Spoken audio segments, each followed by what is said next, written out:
BrandonSway.com for their training log video with commentary week 2 of the bodybuilding and conjugate training. Basically the whole weekly recap here. I actually got all 4 training days filmed because I know last week that didn't happen. This log is a little bit behind. The training logs are for this week are actually all up. So I'm actually going to put all the logs up and then the video to recap the week. So you can actually see the numbers and everything over at Elitefts, and then you can kind of keep up with this separately. So for the max effort lower day, going with safe squat bar against the average bands, got up to 350 for 6, I think it was, which ended up being a PR, which was really, really good. And then hit some back down sets, and then hit this set of like 8, I think, at like 315. So not a bad day of squatting. Pretty short on numbers of the day due to the holiday stuff, but overall pretty good day.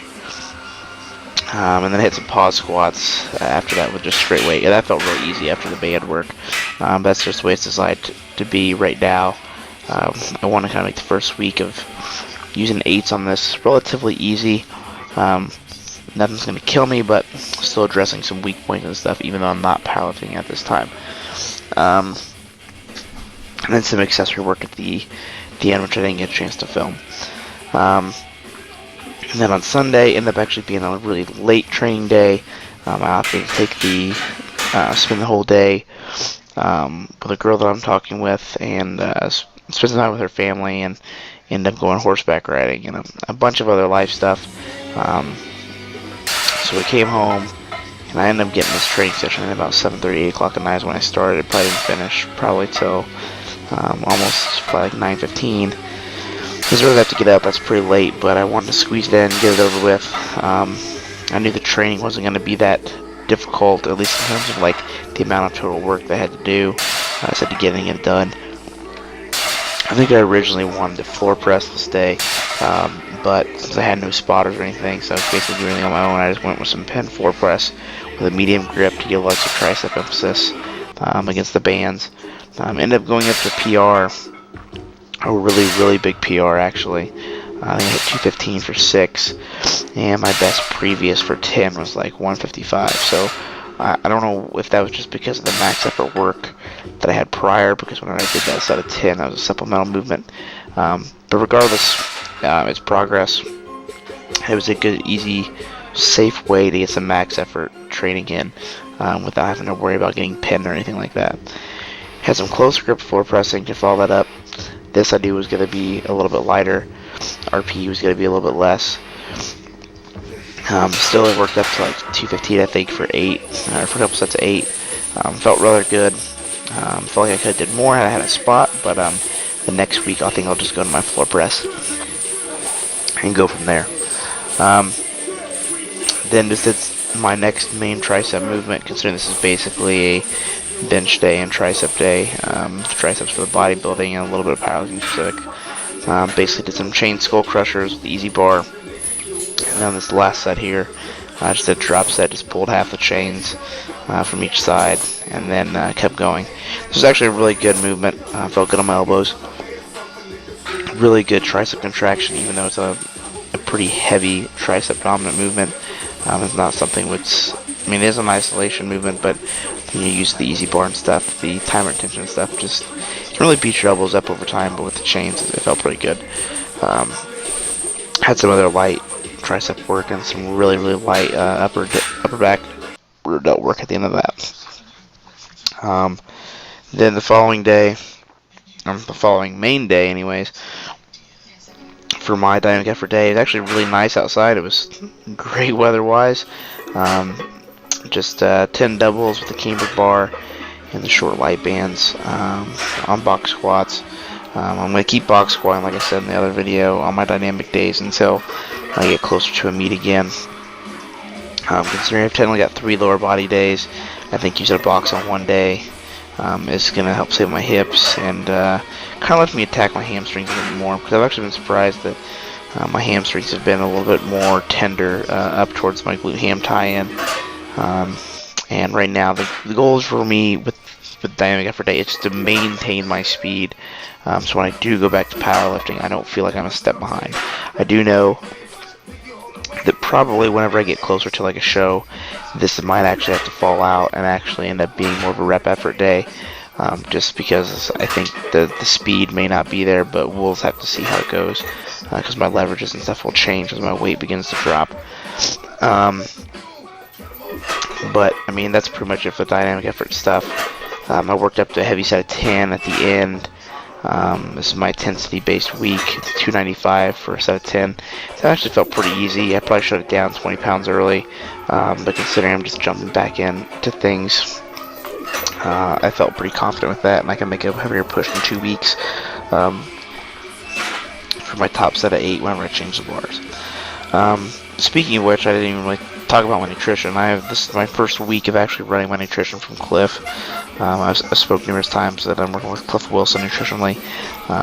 This week, he actually has me eating more food and more carbohydrates per day than I ever have probably my entire life. Basically, our goal is to start really high on calories. Let me get in some good training for a couple weeks. Let my body adjust to the higher carbs. The fat's still pretty low. The good quality food sources, the meal timing. So there are some little differences in things that I was doing that he does, but for the most part we have very similar philosophies when it comes to nutrition, which is another reason why I chose him. But I wanted somebody to help give me those little tweaks and make the adjustments for me, so I'd have to do it for myself. So this training week I was actually running on about 350 grams of carbs a day, which somebody in my weight is really, really impressive. And my calories were damn near 3,000 almost every day.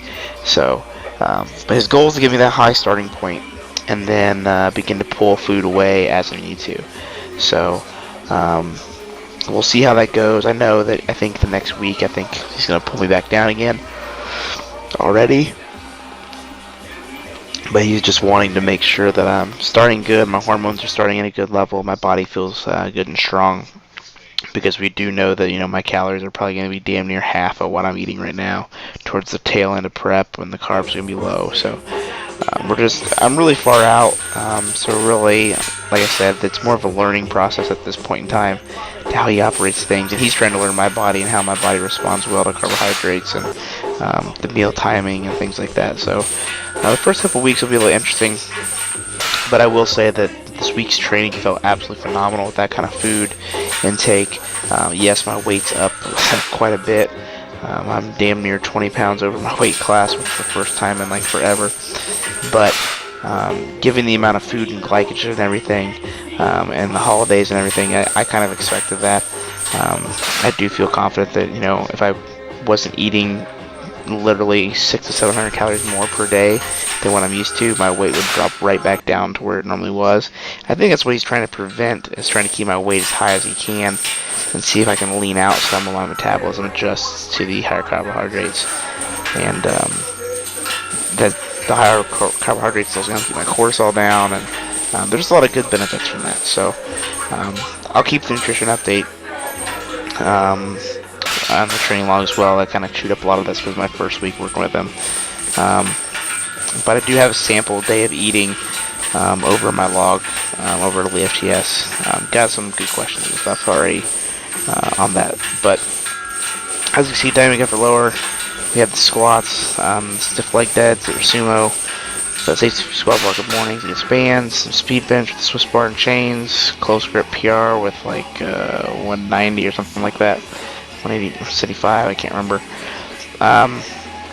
And then 3 sets of 20 and some back work that I optionally thought I would film.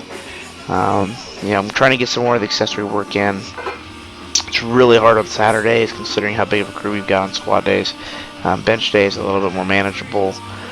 The dynamic effort days, since I train by myself, was pretty easy to get in.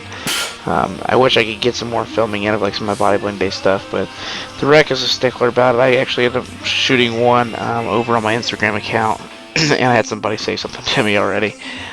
So it is what it is. But training seems to be going well. Recovery seems to be going all right. I wish I was getting a little bit more sleep here and there, but I know when Christmas rolls around, that's not going to be a problem.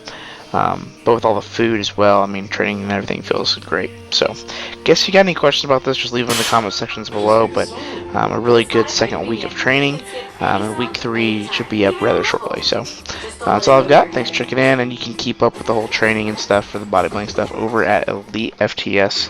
Customer appreciation sale is here at JCPenney with great deals on fine jewelry to show how much you appreciate her. We have extended store hours.